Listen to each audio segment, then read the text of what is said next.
네, 아이고, 하여튼 늦은 시간까지 여러분들 그냥 참 대견합니다. 이렇게.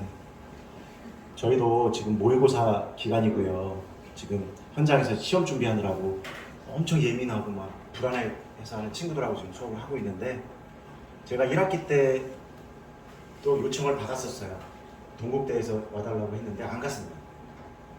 그 친구들은 접근성이 그래도 서울이라 가까운데 여러분들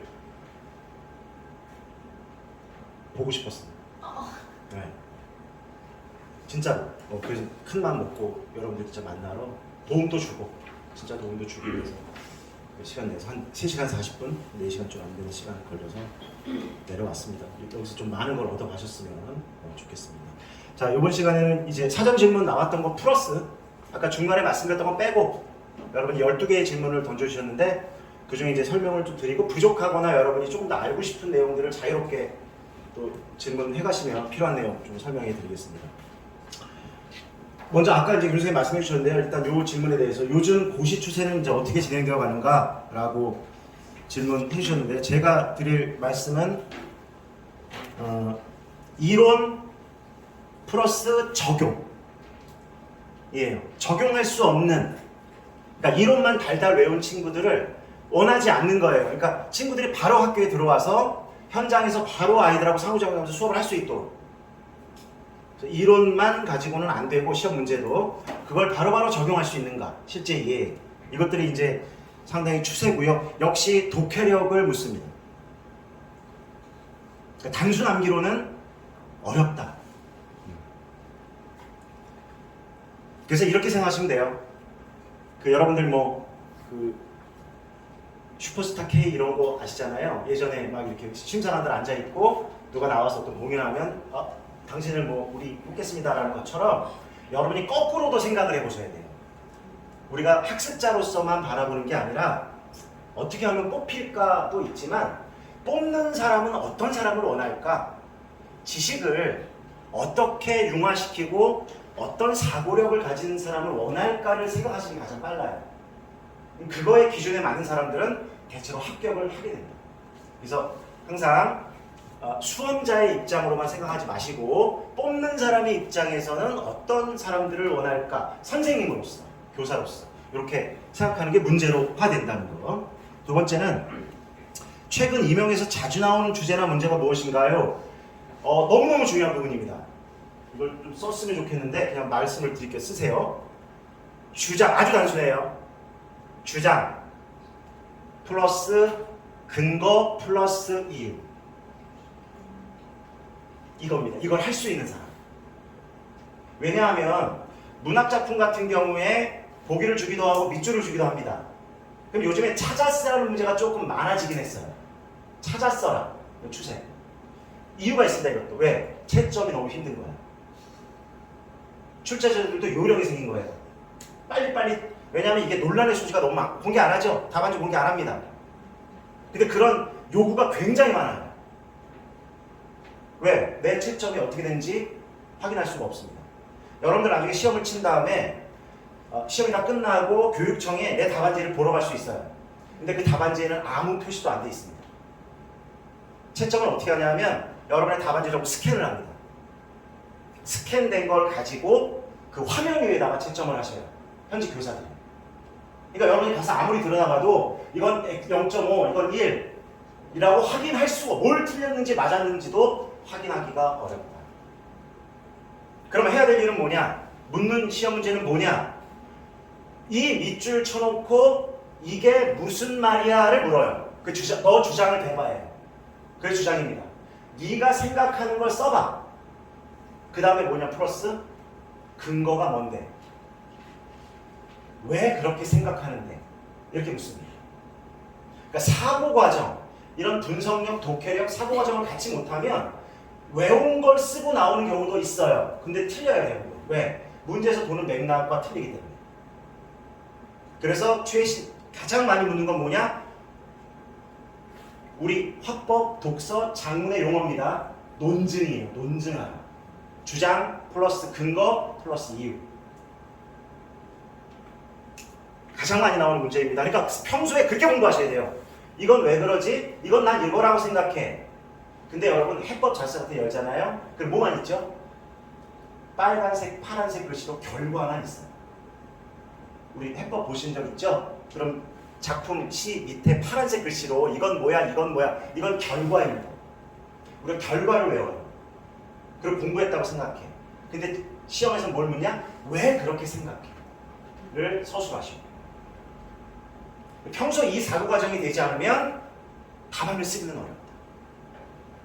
그래서 단순히 해법을 외우는 건 안 하는 것보다는 낫지만 너무 고통스럽고 너무 고통스러워요. 그리고 실제 가서 못해. 이유를 모르니까. 그 방법을 알려드린다. 그렇게 좀 이해를 해두시고요. 두 가지 그 정도 이해하시고요. 그 다음에 필수 개론서와 방법은 말씀드렸습니다. 그래서 아까 말씀드린 걸 가름하고요. 자, 이 네 개를 묶었어요. 질문을 어떻게 주셨는데 좀 범주화를 시켰어. 네 가지가 이제 이런 질문입니다. 학생들이 시험에서 특히 어려워하는 점, 그 다음에 임용시험 과정에서 가장 중요한 역량과 스킬, 임용시험 사업결을 결정짓는 요인, 강사님께서 임용을 좀 어려웠던 거가 서로 다른 질문인 것 같은데 근데 질문을 참 잘하더라고. 진짜 아까 말씀하셨지만 이거 우석 대상 질문 맞죠? 우석 유치원 아니죠? 여러분들이 한 질문 맞죠? 되게 질문이 수준이 높아요. 가능성이 있다. 우석 때는. 진심입니다. 되게 좋은 질문이에요. 근데 이 답이 유사해요. 뭐냐? 어려워하는 거, 중요한 역량, 결정짓는 중요한 요소, 저도 가장 어려웠던 거 뭐냐? 독해력. 안 읽히는 거야. 읽었다고 생각했는데 못 찾아내는 거야. 핵심이 뭔지. 이건 안 가르쳐줍니다. 아무 데서도 안 가르쳐줍니다. 다 어떤 이론의 결과, 뭐의 결과, 뭐의 결과, 뭐의 표, 이것만, 결과만 알려줘. 그러니까 난 외워야지. 가장 어려웠던 거. 근데 전 대학은 재수했어요. 재수했습니다. 공부 방법도 몰랐고 고등학교 때 뭘 하는지도 몰랐고. 그런데 임용은 한 번에 붙었습니다. 제가 98년도가 4학년이었어요. 저는 임용 준비를 본격적으로 3학 희망 갖지 마시고 3학년 겨울방학 때 시작했어요. 그럼 일단 나는 1학년이니까 나는 2학년이니까 일단 아직 놀자. 좋아요. 또 놀기도 하셔야죠. 그런데 한 번에 합격했었던 이유가 뭘까? 전 IQ도 높지 않습니다. 특별하게 고등학교 때 공부 잘하는 것도 아니에요. 저는 분명히 재수할 때도 공부 잘한 건 아니에요. 했으면 소개하겠죠? 저도 그게 중요한 게 아니라는 거야. 나비가 될 수 있다는 그 가능성. 그러니까 쫄지 마. 위축되지 말라는 얘기를 아까 그 주제가 그거예요. 여러분 우리가 에듀케이션이 무슨 뜻이죠? 교육이죠. 근데 그게 애와 듀케어의 합성입니다. 다 배우셨을 거예요. 애는 익스예요. 밖으로. 듀케어가 끌어낸다는 거예요. 그러니까 내 안에 뭐 있다? 나비 있다. 여러분 안에 다 있다는 거예요. 쫄지 말고 자신감 가져도 된다. 그런데 가장 어려웠던 건 뭐냐 하면 개론서를 읽거나 작품을 읽거나 저도 외웠어요. 저도 임용 준비할 때 해법 44를 외웠습니다. 그때도 있었어. 어떻게 했냐면요. 한 4-5명이 모여가지고 나눴어요. 분야를. 나는 요만큼, 너 이만큼, 그럼 각자 공부해와요. 그러고 오면 모으는 거야. 그리고 집에서 배고 잤어. 그게 공부인 줄 알았어. 그거 암기했어요. 저도 암기했어요. 이상한 거야. 근데 안 외워져. 근데 김준 선생님을 만나면서 완전히 김준 선생님 인하대학교 박사, 그래서 박사를 하셨고요. 저는 국문과였어요. 공부 방법을 어떤 거냐? 목차 학습. 그 다음에 원문을 읽어라. 전혀 방법 몰랐어요. 전혀 몰랐어요. 어떻게 해야 되는지. 심지어 근데 그게 언제 생겼냐? 군대 갔다 1학년 때 판판이 놀고 모르다가 군대 갔다 왔습니다. 2학년 때 복학을 했어요. 교수님이 수업하시는데 무슨 말인지 하나도 못 알아듣겠는 거야. 이제 전공수업 들어가는 거야. 삽질만 2년 동안 삽질만 하다 와서 기초 지식도 없어. 그래서 교수님 수업을 다 받아주기 시작했어. 요즘은 뭐 녹음도 할 수 있으니까 그렇지만 옛날에는 다 적었어. 농담도. 그리고 그걸 교수님의 수업 자료와 이론서와 결합해서 정리를 하기 시작했어. 그러면서 이론서의 목차를 뽑고 세부 목차를 뽑고 정리를 하기 시작했어. 근데 그 힘이 1년 만에 성공할 수 있었던 결국 핵심 요인. 핵심 요인. 목차 학습. 그 다음에 읽고 내 생각을 정리해보는 거. 이건 이런 걸 거야. 틀려도 돼요. 시를 읽는다. 나는 배경 지식이 없으니까 쫄아가지고 못 들어가. 난 해설부터 보고 갈래. 저학년도 그러지 마시고 그냥 시랑 만나요. 소설하고 만나세요. 나 이런 거 같아. 왜냐면 여러분 성취 기준에 모두 중고 공통이 뭐냐면 주체적으로 읽으라고 돼 있어요. 그런 다음에 전문 해설과 비교하라고 돼 있습니다. 근데 자꾸 쫄아. 나는 배경 지식 없고 모르니까 해설부터 외워야 돼. 파란 줄부터 외워야 돼. 이미 순서가 잘못됐어요. 그냥 시하고 만나는 거야. 소설하고 만나는 거야. 만나서 이 판사건 틀리면 어때? 시험도 아닌데. 틀리면 어때? 지금 틀리는 게 낫지. 그럼 왜 틀렸는가를 메타인지 하셔야 됩니다. 무슨 이유 때문인가? 그걸 탐색하셔야 돼요. 왜 나는 잘못 읽었지? 근데 자꾸 좌절하니까 보기가 싫은 거야. 그때 다가가야 돼요. 그 작업을 하셔야 돼요. 그래서 독해력과 분석력이 그때 생겼어요. 2학년, 3학년, 2년 동안.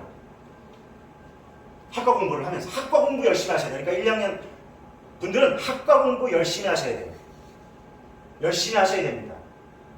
그게 결국 자산이었다. 선생님, 교수님이 책 안내해 주는 거, 뭐 자료 주는 거 그런 그냥 억지로 숙제를 위해서라도 하지만 그 기회를 내가 정리도 하고 그 다음에 말로 설명을 많이 했어요.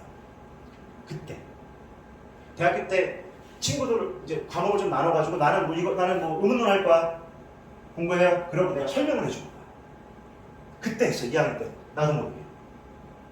그러니까 내가 막히는 건 모르겠다는 거야. 그래서 아까 제가 설명학습이라는 말씀드렸어요. 그때는 모르고 했던 거야. 선배 배워가지고. 학점 좋았겠어요? 안 좋았겠어요? 좋았습니다. 저는 중고등학교 때 1등 해본 적이 한 번도 없어요. 한 번도. 근데 대학교 2학년 올라가고 정액장학금을 받았어요. 1등 한 거예요. 특히 여학우들이 엄청나죠. 이 공부량도 많고. 근데 어디서 나왔냐 그게. 아까 절실이라고 말했어요. 절실. 저희 집 가난했습니다. 우리 집은 지우리 알아요? 그죠? 장학금을 받지 않으면 학교를 다니기가 어려웠었습니다. 절실했어요. 그냥 열심히. 대신에 내 스스로 정리하려고 하고 내 생각으로 바꿔볼 재구성, 내 말로 그리고 설명해보는 연습을 2년 동안 한 겁니다. 그래서 2차 수업 시간도 그 당시에 무슨 학원이 있습니까? 뭐가 있으면 2차 수업 시간에 근데 와서 주제가 다르지 않아요. 그때 받고 수업을 하는 거예요. 그래서 2차 시험 이따 질문하셨는데 말씀드리겠지만 따로 있지 않아요. 1차 시험 공부가 곧 2차 시험 공부. 다르지 않아요. 시험이. 2차 수업 시간이 1차는 쓰는 거예요. 나는 뽑는 입장에서 내 얼굴을 몰라. 네가 쓰는 거 가지고 너의 그런 사고력을 볼게. 2차는 뭐냐면 볼게 너를. 이럴 수도 있잖아. 수업 시간 하다가 막 다리를 떨거나 이럴 수도 있잖아. 그럼 이거는 선생님으로서 보겠다는 거야. 직접 말로 하는 육성, 표정, 태도, 설명하는 거, 정답이 있어요. 2차 시험에 수업 시간도 정답이 있습니다. 그냥 멋있게 수업하는 척하고 나오는 게 아니에요. 문제가 들어있어요. 2차 시험이 1차 시험하고 같아요. 거의. 그걸 뭐 하는 거냐? 말로 직접 칠판을 등분해서 쓰고 설명해봐. 그래서 2차 고민하지 마시고 1차 공부를 제대로 사고과정 밟아서 설명하는 연습들을 꾸준히 하면 2차 수업 시간은 깎일 일이 별로 없습니다. 면접 이야기는 좀 이따 하고요. 그래, 이게 제일 어려웠어요. 이론이요, 이런 것들은 시간이 지나면 반복하기 때문에 이해가 좀 돼요. 근데 결과적으로 잘 안 일으켜. 핵심이 안 보여요. 시험장에서. 그럼 그 평소에 이론 공부할 때, 작품 공부할 때 내 생각을 가지고 자꾸 읽어보려고 도전하는 친구. 나비가 되려고 도전. 그래야 자유로워지지 않습니까? 내가 자유롭게 보고 사고하고 틀리기도 하고 맞기도 하고 왜 그런지 메타이제야. 그리고 그게 공통적으로 묶었습니다. 가장 중요한 역량 그리고 가장 키워지지 않는 역량 문해력, 독해력. 근데 우리가 뭐라고 생각하냐면 내가 대학까지 들어왔고 대학을 졸업할 정도인데 내가 문해력이 없을까? 내가 글을 못 읽을까? 못 읽는다는 게 아니에요. 합격은 5% 이내예요. 그걸 아셔야 돼요. 지금 한 5, 6천 명 됩니다. 국어과 좀 쭉 왔다 갔다 하는데요. 뽑는 인원이 한 5천 명 정도 돼요. 5천 명. 지원하는 인원이. 그 중에 한 400명에서 500명 뽑아요. 원래 조금 많이 뽑는데. 5%, 10% 내외입니다. 그 내외 친구들이 가진 독해력이 얼마큼입니까? 이걸 생각하세요. 내가 이 정도 단어 알고 대충 문맥 가지고 하고 대충 뭐 읽을 수 있잖아? 그런데 정말 5%에 10% 최상층 합격하는 친구들이 가진 독해력은 어느 정도입니까? 근데 이건 키워질 수 있어요. 타고나는 게 아니에요. 독서 개론서에도 써 있어요. 독서 능력은 타고나는 게 아니에요. 발달할 수 있다. 그런 걸 배웠고 제가 성공했고 그걸 알려드리는 거지. 방법은 많이 안 알려줍니다. 어디서 어떻게 하라고는 말 안 해요. 뭐라고 하냐면 이거 중요해요. 외우세요. 이거 시험에 나왔던 적 있어요. 이거 사이에 이거 되게 중요하거든요. 별표 치고 외우세요. 이게 강의예요. 왜 그런지 사고하는 과정을 선생님이 알려주셨고 선생님이 그렇게 수업하시고 그걸 받아서 제가 한 번에 합격했다. 뛰어난 거 아닙니다. 저것도 잘난 척하고 자빠졌네. 갑자기 공신력이 떨어지는데 화자의 공신력. 그죠? 다 삶에 공부하는 거 다 연결시키는 거야. 내 삶에. 독서 이론, 작문 이론 다 별도에 있지 않아요. 저 별에 있다고 생각해. 여러분 쓰기 과정으로 계획, 생성, 조직, 표현을 고쳤습니다. 점검, 조정. 계획하기 전략, 생성 전략 다 나와 이론에. 근데 그게 내가 쓴다면이라는 상상하시나요? 내가 만약에 글을 쓴다면 나는 계획하기 하고 있나? 주제, 목적, 독자 고려하나? 발산적, 수렴적으로 자료를 활용하나? 내용 조직하기 방법에 따라서 나를 쓸 것이냐 인권 나는 하고 있는가? 그러면 이것과 이론 공부하는 게 별 전국에 있어요. 저희 합격생들이. 쫄지 마요. 위축되지 마요. 다 나비가 될 소지가 다 들어있다. 여러분들. 내재적으로 다 갖고 있어요.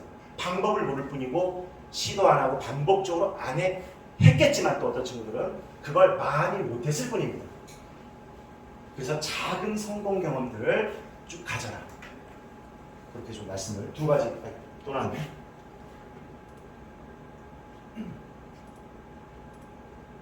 아이고. 자, 이거 이제 마지막 질문입니다.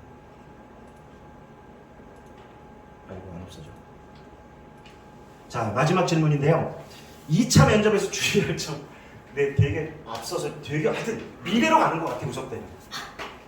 굉장히 좋아요. 근데 이런 거 그냥 나는 이것만 할 거야. 물론 2차 면접 뭐 이런 책들이 있어요. 시중에 나와 있는 것도 공부하십니다. 근데 중요한 건 이렇게 말씀드릴게요. 우리가 교사가 될 거 아닙니까? 그러면 특히 저학년 때부터 또는 지금 9학년이어도 교육에 대한 관심이 있어야겠죠. 지금 학교 현장에서는 무슨 일이 일어날까? 그러면 나는 학교에도 안 들어가 있고 내 주변에는 교사도 없는데 내가 어떻게 알아? 있습니다. EBS I 말고 수능 말고 EBS 가면 뉴스가 있어요. 요즘에 유튜브에 정말 잘 떠 있습니다.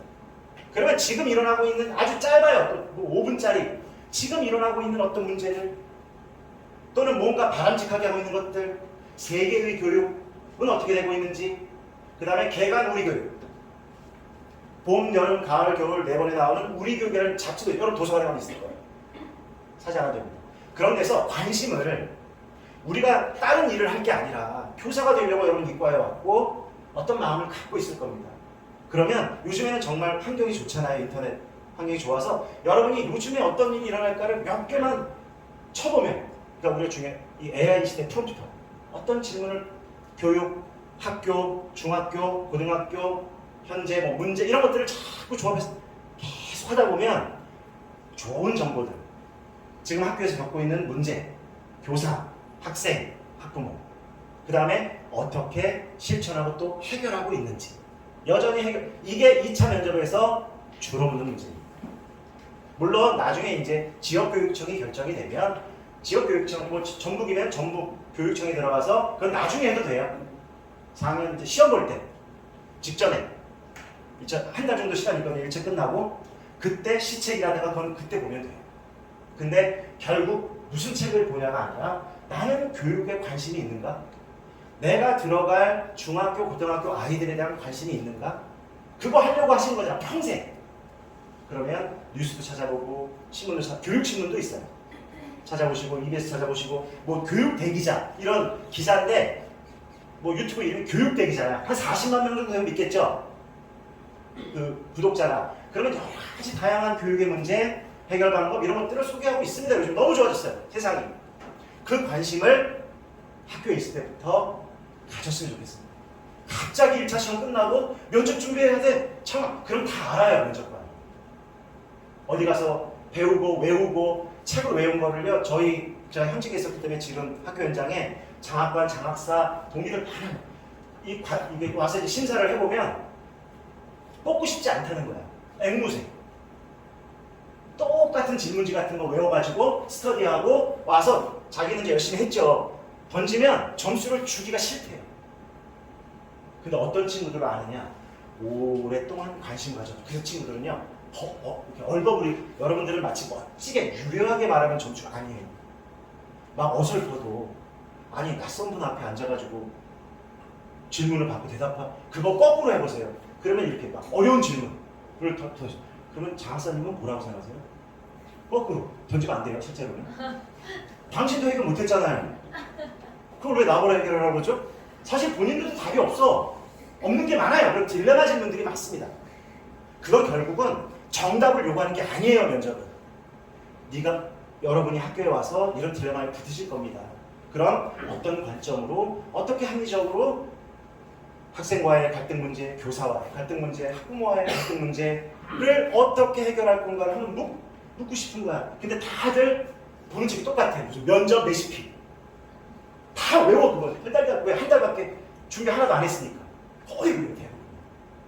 근데 누군가는 1학년, 2학년, 3학년 때부터 그냥 내가 듣고 와, 나 이거 될 거니까 요즘 어떤 일이 벌어지고 있지? 라는 걸 뉴스, 뭐 EBS 이런 걸 통해서 잡지 이런 걸 통해서 누적해 오는 거예요. 그러면서 자기 생각을 만들어 오는 거예요. 그런 사람은 무조건이에요. 얼버무리 싶다. 제가 갑자기 생각이 안 나는데 제가 생각해 본 건 이렇게 만나서 이런 마음을 주고 그러면 거기에 딱 꽂히는 거예요. 그게 면접관이 제일 좋아하는 손들이에요. 지금부터 준비할 수 조금씩 욕심부리지 마요. 그 다음에 교사의 전망이 어때 보이는가? 나무랍니다.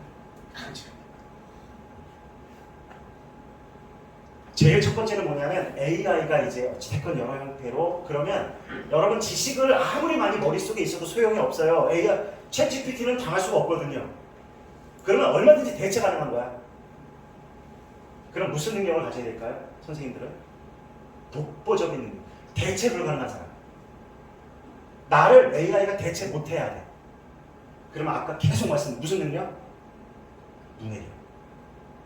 읽고 이해하고 내 말로 재구성하고 새로운 생각을 만들어내요. 그게 창의적 독해 아닌가요? 대안을 만들어요. 우리 사회에 너무 많은 문제가 있어요. 그 문제들을 교사가 들어와서 그런 창의적 생각을 가진 사고 능력을 가진 선생님이 아이들과 소통하면서 그걸 키워주는 거예요. 그러면 챗GPT가 대체가 안 됩니다. 근데 하나가 더 있죠. 우리는 교과 교사로서의 전문가. 또 하나가 뭐죠? 인성. 두 가지를 해야 돼요. 현장에 들어가. 국어과로서 전문가. 왜냐하면 요즘에 여러분 진짜 긴장하시는 왜? 메가스터디 무슨 대성 1타 강사들 많아요. 애들이 다 그거 봅니다. 근데 수업에 들어가서 외우고 들어왔어. 난 공부 그렇게 했으니까 머리 좋아서. 애들이요 개무시한다. 자기가 들은 인간이 훨씬 좋거든. 그 자를 다 갖고 있거든. 근데 나는 읽어주는 거야. 이제 세상이 바뀌었어. 옛날에 선생님이 가졌던 그 아주 독보적인 지식의 전수가 이제는 그럼 뭐냐? 그 방법을 가르치. 그게 중요한 거야. 근데 내가 그 방법을 1학년 때부터 2학년, 3학년, 4학년 임용 준비할 때까지 키울 수 있다. 들어가면 행복할 것 같죠? 한 2달 행복해요. 너무 행복해요. 왜 2달 행복한지 아세요? 2달 이후부터 아이들이 사고를 치기 시작합니다. 2달은 간보죠, 여러분들 있잖아요. 저 센 놈인가 안 센 놈인가 사고가 들어왔는데 2달 정도 지나면 자기도 습관이 나와요.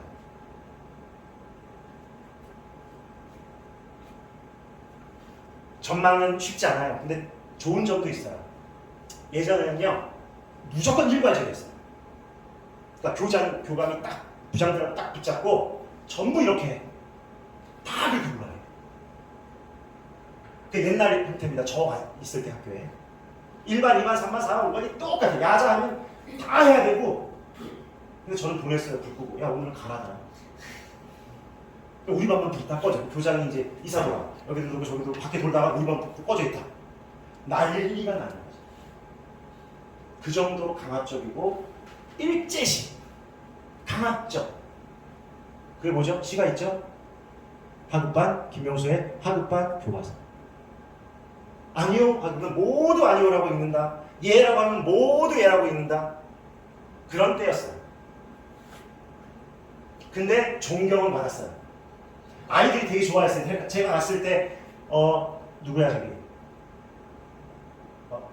G.O.D, H.O.T, 잭스키스가 엄청 붐빌 때 그래도 아이들이 선생님을 좋아했어요. 총각 선생님이라 선물도 주고 부모님도 함부로 안 하고 그때 그랬어요. 그러니까 장단점이 있다는 말씀 드리는 거예요. 그러나 너무 억압적으로 느꼈어요. 저는 자유롭고 싶은데 그래서 반항을 많이 했고 대안을 찾아 하여튼 그런 거. 근데 지금은 야자도 없고요, 방과후도 없고요. 방과후는 있지만 강제 야자라든가 강제 보충 수업이 없어요. 제가 고3을 오래 했는데 고3은 여러분도 혹시 모르겠지만 아침 7시 40분까지 학교에 와야 돼요. 나도 와야죠. 그럼 듣기 평가를 했어요. 그 당시 전부 다. 그러고 시작해. 이제 조례하고 끝나면 8교시 9교시 보충 수업 끝나면 전부 야자. 근데 지금 그게 다 없어졌어요. 그리고 학교나 교사에게 자율권을 많이 줬습니다. 장단점이 있어요. 존경은 못 받아요. 맞아요. 부모들 그렇지만 좀 수도권이 심해요. 하여튼 어찌됐건 말이 많고 문제 하나 잘못되면 난리를 치고 민원을 넣으시고 힘들어졌습니다. 스트레스 되게 많으셔요. 선생님. 장단점이 있습니다. 그럼 다시 강압적인 대로 돌아갈 것이냐? 전부 다 똑같이 일률적으로 모든 학교가 다 해야 되는, 모든 학급이 다 해야 되는 거. 그러나 아이들로부터 좀 존경받을 것이냐? 아니면 이제 내 역할이 되게 많아졌습니다. 교사 한 명이 할 수 있는 역할, 자율성이 많아졌습니다. 그딴 얘기 뭐냐? 그러나 존경받는 방법이 있어요. 함부로 부모가 전화 못해요. 어떻게? 실력자. 아이들이 우와 우리 부모쌤 진짜 그 방법을 알려주시는구나. 읽는 방법. 그러면 점수가 당연히 올라가겠죠? 점수만이 아니겠죠? 사고력이 높아지겠죠? 그럼 집에 가서 뭐라고 할까요? 우리 선생님 이렇게 읽으라는 대로 시 같은 거 읽었더니 읽혀. 엄마 독서 지문 이런 지문들이 읽혀. 풀어. 당연히 그러니까 분리된 게 아니야. 점수와 실력이. 그걸 부모가 좀 불만이 있어도 해도 선생님 이런 거가 있는데 좀 결국 제도도 바꿔야 되지만 우리가 할 수 있는 일을 내 실력을 키우는 거예요. 근데 그 방법은 사고력, 문해력, 독해 이런 거. 전망 받진 않지만 자율성이 많이 주어졌기 때문에 여러분이 얼만큼의 능력을 또 갖추냐에 따라 얼마든지 계산할 수 있다. 또 현장에 나가서 동료 교사들과 함께 나누고 현장에 혹시 나가면요 우리 윤수영 저하고 를 통해서 학교 간 친구들 꽤 많습니다. 이제 현장에 되게 많아요. 만날 수도 있습니다. 그럼 함께 공동체를 꾸리는 거야. 국어 함께 의논하고 그리고 교재도 바꿔버릴 수 있어요. 교과서 안 써도 됩니다. 대신에 운영위원회를 통과만 할 수 있다면 자율성이 많아졌다. 그래서 전망은 꼭 어둡지만은 않다는 말씀 드리겠습니다. 아직도 비전이 있고 희망이 있고 또 꽃들을 키운다. 어떻게 자라날지 모르는 거야. 이 아이들이 유엔 사무총장이 될 수도 있고, 그죠? 그죠? 대통령이 될 수도 있고, 물론 의도치 않게 사기꾼이 될 수도 있지만 그건 우리 그렇게 가르치지 않으니까 어떻게 피어날지 모르는, 저는 지금도 여러분 보면 그렇게 보여요. 꽃 같아요.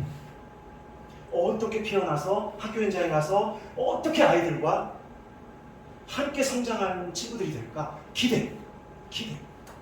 여러분이 나비로, 지금 애벌레라면 노란 나비가 되어서 아이들에게도 애벌레로 살지 말고 자유롭게 사고하고 자신의 주체적인 삶을 살 수 있도록 하는 친구들을 만들 수 있다면 그게 보람이에요. 힘들어요. 교사 생활이라는 거 쉽지 않습니다. 방학이 있어도 교사동은 개다 먹으면 되잖아요. 속 썩으니까. 근데 보람이란 그것이다.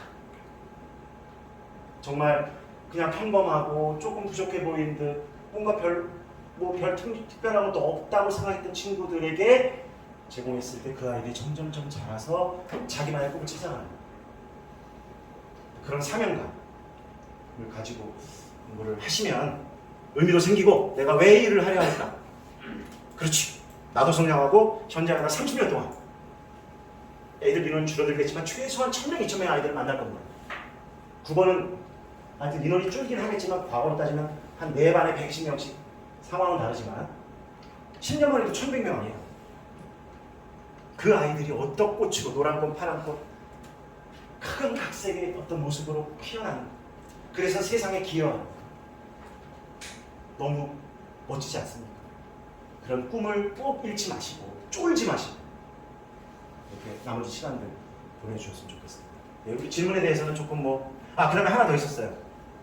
마음 어떻게 다스리냐. 스트레스 생깁니다. 지금도 앞으로도 시간 지날수록 많은 방법이 있는데 이런 말씀 드릴게요. 간단하게 제가 이제 수강생들하고 하는 건데요. 이 이름을 까먹었어요.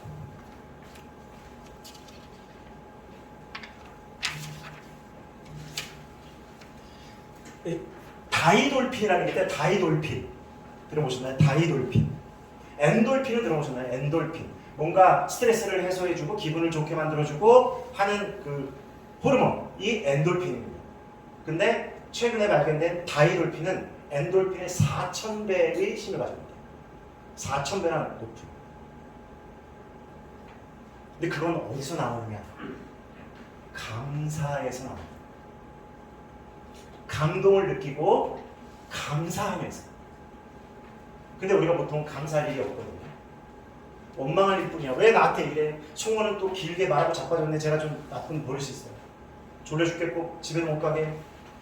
뭔가 내 마음에 안 들면 불만이 생기고 원망을 삽니다. 그럼 안 나온대요. 근데 언제 나오냐? 송원이 참 고맙구나. 그렇게 멀리 와서 길게 떠들고 있는데 졸리기도 밥도 안 먹고. 그렇지만 고맙구나. 감사하구나. 이게 일상에서 찾으면 나온다는 거야. 그래서 일기를 쓰라고 한 줄 얘기. 감사해. 찾으면 나와요. 안 찾으면 안 나옵니다. 자꾸 뭐가 있지? 찾으면. 아주 간단한 거 말씀드릴까요? 지금도 숨 참아보세요. 10초만. 고마운가요? 숨 쉰다는데? 그런 거예요. 그러면 4000배가 넘는 행복 호르몬, 이 스트레스를 해소하는 호르몬이 나온다는 거예요. 감사하고 감동받는 아주 작은 데서. 그게 스트레스 관리법이 많고 복잡하고 각자의 방법이 있지만 감사하는 그런 삶 조금이라도 찾아보자. 나는 감사할 게 하나도 없어. 내 삶에 뭐 있어? 다 안 좋은 상황, 안 좋은 것뿐이지. 그러면 못 찾아요. 근데 찾는 사람이 그래요. 그래서 스트레스 관리하고 불안 관리하는 방법 중에 한 줄 일기 정도라도 한번 써보는. 그래서 오랫동안 여러분이 하다 보면 그런 스트레스나 이런 것들이 낮아지고 자아 효능감 또는 긍정적 자아 개념 이런 것들을 좀 가질 수 있을 거라 생각합니다. 질문에 대해서는 일단 말씀을 마쳤고요. 이제 추가 질문 혹시 수업 들으시면서 생각나시거나 평소에 가졌던 거 있으면 질문을 자유롭게 생각이나 저한테 주셨으면 좋겠습니다. 시간이 많이 흘렀죠. 네. 아까 두 분 다 말씀해주시면서 이제 너무 많이 이렇게 자리를 끌어오지 마 이런 식으로 말씀을 하셨는데, 근데 어쨌든 이제 뭐 개론서마다 조금씩 내용이 다르고 그런 부분을 알고 있어야 할 것 같다고 생각이 드는데, 그런 부분들은 선생님들의 강의를 들으면 정리해서 말씀을 해주시나요? 맞습니다. 하고 교수님 문법도 뭐 워낙 책들이 많기 때문에 교수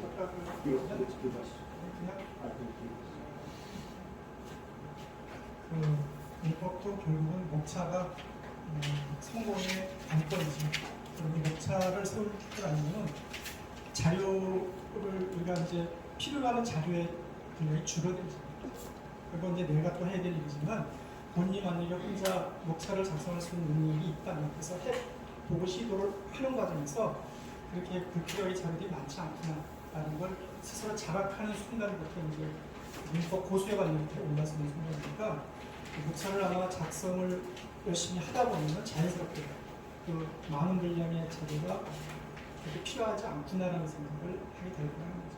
그러니까 이 문법도 공부니까 우리가 문법 공부이 아니고 덜어내는 실력, 뭉치는 게 아니라 자꾸 덜어내는 거죠. 예를 들어서 가볍게. 그러니까 가볍다라는 게 예를 들어서 이제 공부할 내용이 간단하다는 뜻이 아니라, 그러니까 공부할 수 있는 내용이 깊을수록 이 줄기는 가볍죠. 그래서 그것도 자기 실력이에요. 그런 차원에서 이제 불필요한, 그러니까 중복되는 자료가 많고, 그러니까 중복되는 걸 어떻게 자기가 중복된다는 것을 알 거예요. 중복되는 건 뺄 거 아니에요. 그래서 이제 이 자료의 어떤 분량이 가벼워질 수 있다는 거죠. 이게 이제 자기 실력에서 나오는 거죠. 그래서 절대로 이 많은 자료 여러분들이 치우치면 큰일 난다는 거야. 그래서 목차와 그다음에 오늘 나눠준 표가 이게 목차를 우리가 세우는 줄기의 바탕이에요. 저기다가 예쁘게 이렇게 살만 좀 붙여가면 된다는 거죠. 이게 많은 것 같지만은 이 정도 공부해야 될 거 아닌가 그러니까 너무 자료의 분량을 여러분들이 그렇게 부담을 갖지 않아야 좋은 어떤 결과를 문법에서도 얻어낼 수 있겠다는 생각이 듭니다.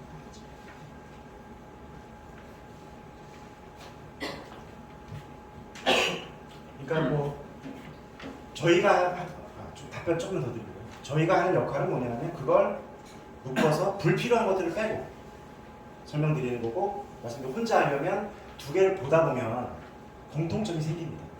그럼 이제 이렇게 다른 건 어떻게 하지? 다른 거는요 문제에서 줘요. 그러니까 공통적인 걸 공부하시면 돼요. 이쪽과 이쪽이 봐야 되는데 교집합이 있습니다. 그것만 공부하시면 돼요. 문제 어떻게 나오냐면 시험제 내는 사람은 교집합을 내요. 근데 나는 A 관점을 내고 싶어. 내가 쓴 책이니까. 그럼 반드시 뭘 준다? 순서도를 줍니다. 이렇게 답이 나오게끔.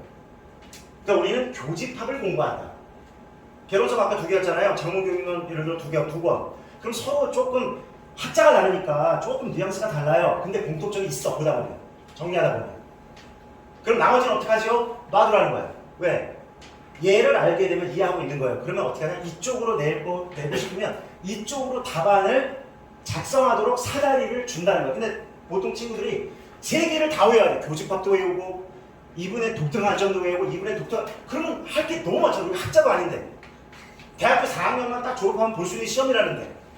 그래서 불필요한 공부를 너무 많이 하고 있어요. 그렇게 말씀드릴 수 있겠습니다.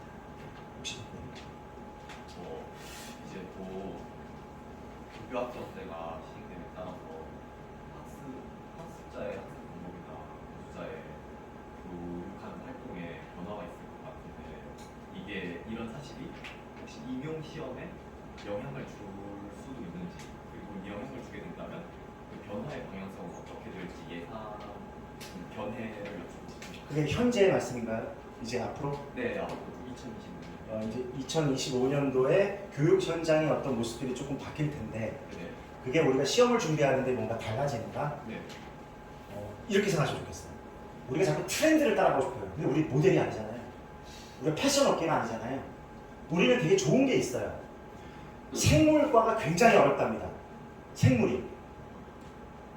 어떤 종은 없어지고, 어떤 종은 나타나고, 어떤 종은 막 기형이 생기고, 그러니까 얘네들은 계속 바뀌어야 돼. 근데 국어는 참 다행히 뭐냐면 크게 안 바뀌어요. 그렇다고 갑자기 이제부터는 고전 시가를 다 없애고 안 배운다. 향가가 14수거든요. 지금 현재 고전 시가 중에 향가가 14수밖에 없어요.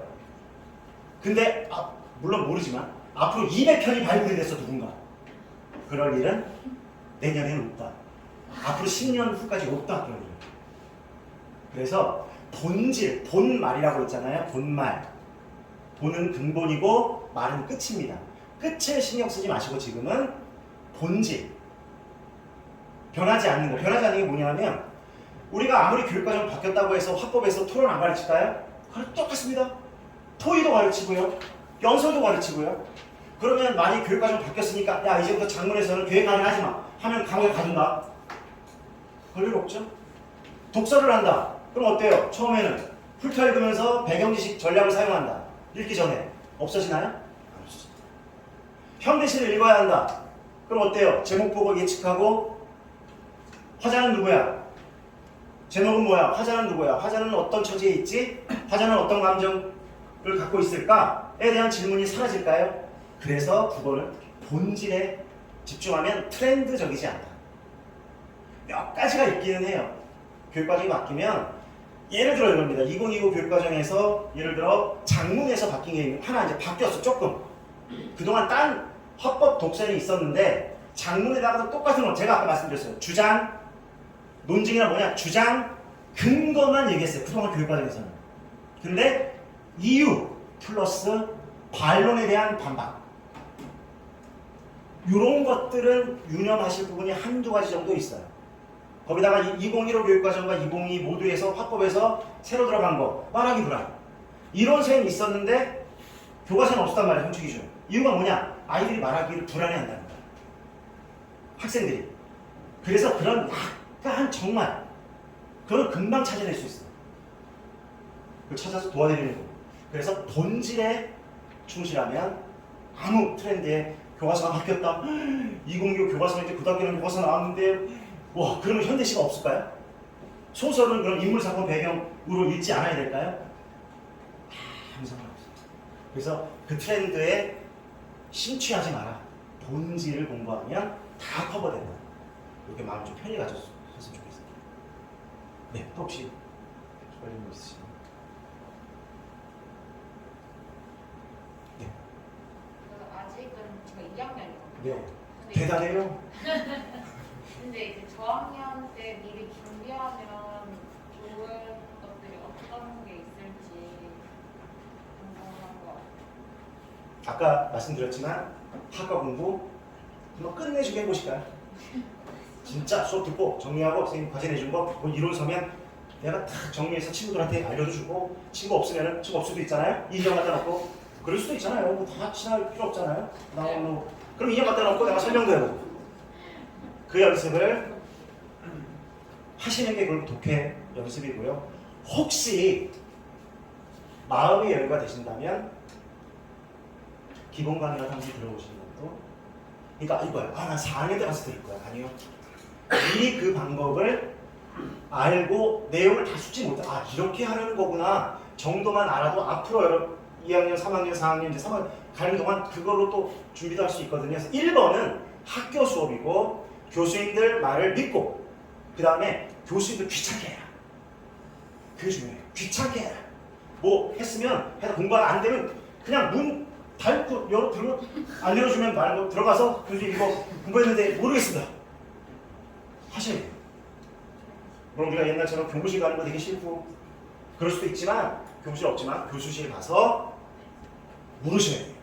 그 일을 1번으로 하셔야 돼요. 학과 공부, 수업에 집중, 과제라든가 시험 관련된 거 불치기 초치기 하지 마시고 왜냐면 다 까먹거든. 미리 준비하시고 교수님을 들들 볶아라. 그러려고 계신 거예요. 특히 우리 시험을 준비해야 되기 때문에 들들 볶아라 교수님. 진짜 모르는 거 가서 물어보고 하나라도 가서 해결하려고 노력하고 그런 거가 1번입니다. 그게 안 되고 나서 뭐 강의를 들어도 소용없어요. 그거를 최우선으로 했으면 좋겠고 여유가 되면 기본 강의 정도 하는 것. 왜? 우리는 많은 자료는 안 드려요. 그러나 방법을 알기 때문에 그게 궁금하시면 1, 2월 기본 이론 요 정도는 한 번쯤 언제든 한번 들어보시고 그걸로 여러분들은 자꾸 부담을 갖는 거야. 내가 결제해서 봤으면 이 한 강의를 수업 듣고 끝장을 내야 돼. 끝장 안 나요. 이렇게 약간 관찰자의 시점으로 이거 하라는 거구나, 저거 보라는 거구나, 이렇게 보라는 거구나, 이렇게 읽으라는 거구나, 이런 사건이 있었다는 거구나. 배경 지식을 어렴풋하게. 그 다음에 내가 학교 다니면서 그걸 공부에 적용하는 그 연습으로 삼는 저학년에서는 최고. 아주 여기 이 자리에 지금 이 시간까지 앉아 있다는 것 자체가 우석 때는 희망. 진짜 배출이 먹은 거 배출 말고 많이 나온 것 같아요. 전국에서 진짜 한번 깜놀하는 그런 시기들을 만들 수 있을 거라는 제가 생각이 듭니다. 잘 왔다는 생각이 듭니다. 네, 감사합니다. 또 혹시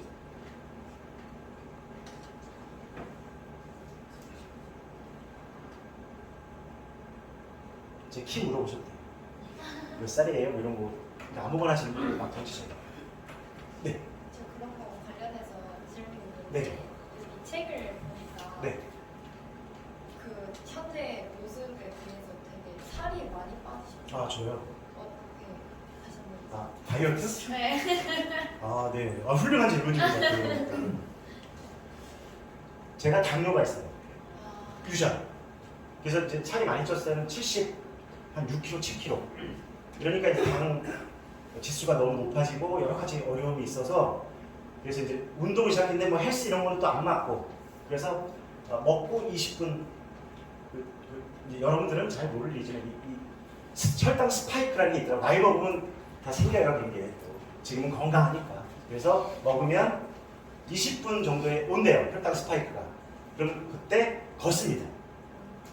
한 20분 정도라도 꼭 그냥 뭐 환기도 시킬 겸 소화도 시킬 겸 이렇게 그런 연습들을 좀 해서 살이 좀 빠지기도 했고요. 또 신수 편할 때는 스트레스 받을 때 또 많이 먹어요. 양단점이 있어요. 왜? 문제 내야지. 우리 친구들 현장 지금 준비하는 친구들 어떨 것 같아요? 울상이에요. 불안하니까. 그리고 제가 뭐라고 했습니까? 감사의 글을 쓰세요. 그렇게 저도 우리도 그러니까 제가 고3 때도 그랬어요. 고3 담임할 때 아이들이 입시 그럼 나도 고3이야. 근데 그때는 고3 담임하고 어떤 때는 1학년도 가거든요. 근데 지금 14년 동안 계속 고3 느낌이야. 왜? 매년 와서 시험을 치잖아요. 그 해 1년 후에. 그래서 여러 가지 좀 스트레스가 있는데 잘 저도 감사히 쓰면서 관리하고 있습니다.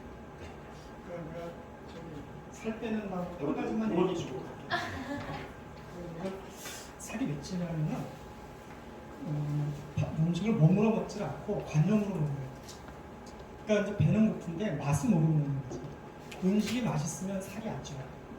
음식이 맛있으면 우리는 맛있으니까 많이 먹는다고 생각하잖아요. 근데 마음이 허기가져 있어서 마음이 허기가져 있어서 몸은 일정량 음식이 들어오면은 그만 먹어라고 한다.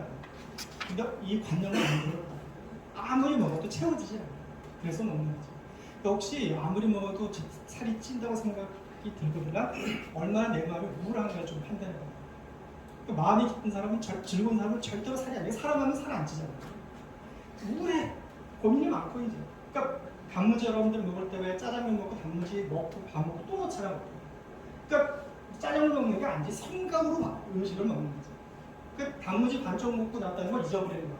그렇게 먹으니까 몸에 과잉으로 이제 음식이 섭취되면서 살이 찌는 거죠.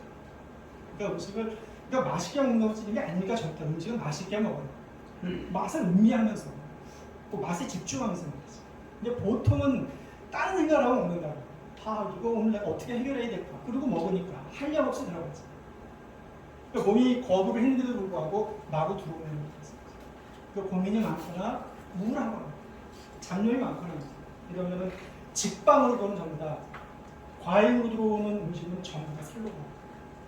그래서 내가 참 지금 행복하지 않구나. 살이 찌고 먹는 게가 내 마음대로 만약에 줄지 않는다면은 내가 지금 정상적으로 그러니까 즐겁게 편안하게 지금 이렇게 이 생활하는 게 아니로구나라고 스스로 진단해 보는 거죠.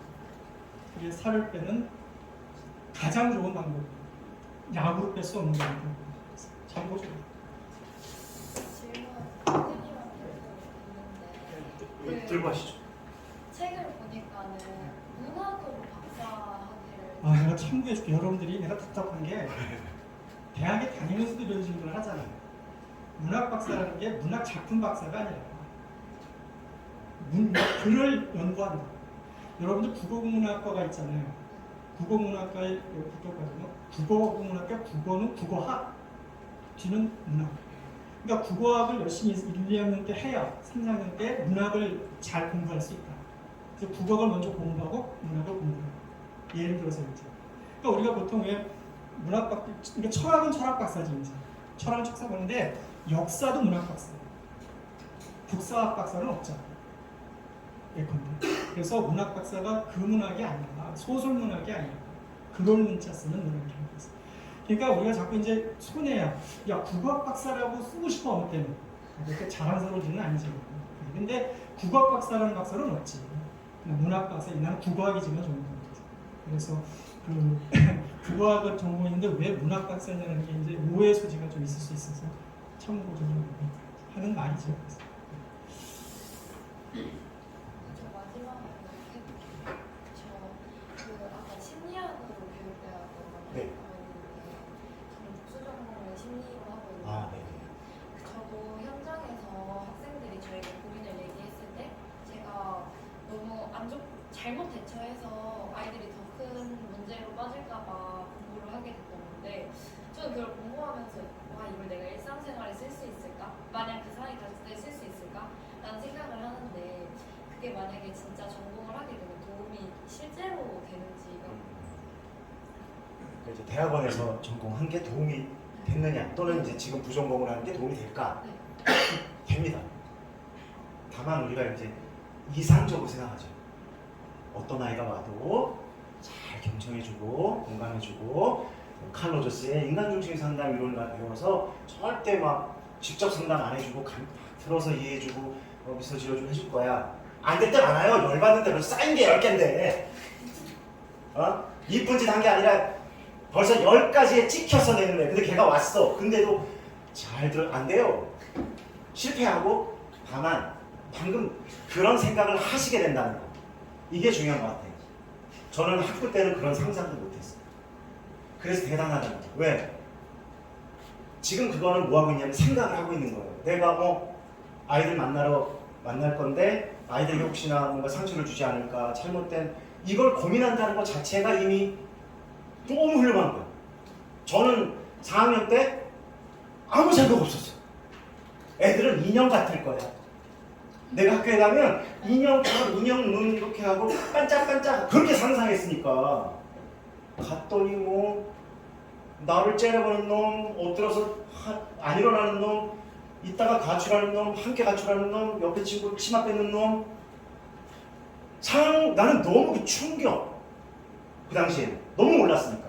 근데 그만큼 생각하는 것도 저는 무슨 생각을 하고 있다는 거. 뭔가 내가 아이들이 도움을 주고 싶다. 그래서 이런 게 필요하구나. 그러나 잘할 수는 없어요, 우리가. 그것도 인정하셔야 돼요. 자꾸 부딪히고 그래서 첫 해, 두 해, 3회째 그래서 1점 받기 전까지는 마루타야 돼요. 어쩔 수 없어요. 마루타예요. 똑같잖아요. 의사도 여러분 레지던트 마친다고 바로 막 심장 수술 하나요? 실수합니다. 실수들을 해요. 다만 그것을 깨닫고 아이들에게 그래서 초기에 아이들이 고마워하시는 거예요. 큰 실수는 하지 않도록 그것만 염두하면 그래서 아이들을 통해 우리가 성장한다는 거예요. 그래서 저는 아직도 1, 2, 3년 차 아이들에게 지금도 비하해요. 근데요 장점이 있어요. 뭐냐? 그때만큼 열정이 넘치는 거죠. 실수를 많이 하는데 선생님이 열정이 너무 많아요. 알아요 아이들이. 우리 선생님 능숙하지 그래서 다 양단이 있어요. 능숙하진 않은데 우리 선생님 열정이 있고 우리에게 뭔가 그냥 나와서 뭐 해주고 잘 못하지만 그런 걸로 또 상세가 되는 부분이 있으니까 지금 그 고민 저희 잘하고 있어요. 걱정하지 않으셔도 됩니다. 네. 여기 제가 이거 새로운 대화에 살아왔던 대로 사는 걸 편하다. 애벌레. 완벽한 삶은 아니지만 생활을 걸고 새로운 생활 방식. 암기가 아니다. 이해하고 읽으려고 할 거다. 내 생각으로 한번 읽어볼 거야 실수해도. 그래서 아까 연결된다고 했죠. 처음과 끝이. 성지연의 어른들의 인생 수업 누가 생각하나 비슷한 생각 그런 도약을 여러분들 꼭 해주시기를 바라면서 오늘 긴 시간 함께 해주셔서 정말 감사드리고 저희도 정말 영광이라고 생각합니다. 우석대 앞으로 내년, 후년 그 미래 정말 밝을 거라고 생각하고요. 도와드리도록 노력하겠습니다. 정말 감사합니다.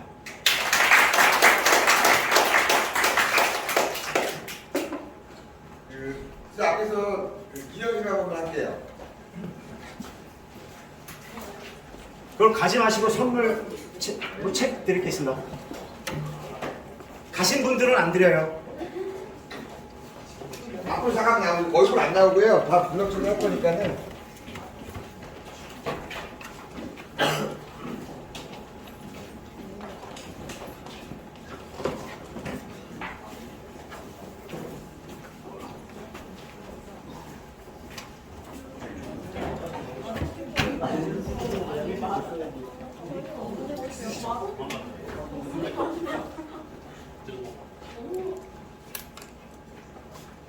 다 같은 거 아니세요? 다들 봐요. 친하게 좀 예. 여기 가운데. 선생님. 네, 여기 가운데로 봐주세요. 아니 여기도 괜찮아요. 아유. 계시고 딱 이렇게 같이 여기 앞으로 좀 하시죠. 양쪽에 쓰죠. 네, 양쪽에. 이것 때문에 끝나면 네, 네. 이쪽. 붙어볼까요? 붙어볼까요? 가운데로. 얼굴 어차피 네 이렇게 이게 이쁜 표시. 원하면 안 지켜줄 수 뭐 있어요. MZ들은 뭐 하나요? 이런 건 옛날 거죠. 요즘에 뭐예요? 이거예요? 화이팅. 아 이거 뒤에 네. 옛날 거 좋아. 맞아요. 하나 둘 셋 화이팅 한번 하죠. 하나, 둘, 셋. 화이팅! 저기 오늘 그 얘기 들었던 감사일기. 감사일기 하면 되게 웃거든요. 감사일기. 감사일기. 예, 감사합니다. 아 고맙습니다. 감사합니다. 그냥 가지 마시고 책 좀 받으세요. 증명부 드릴게요.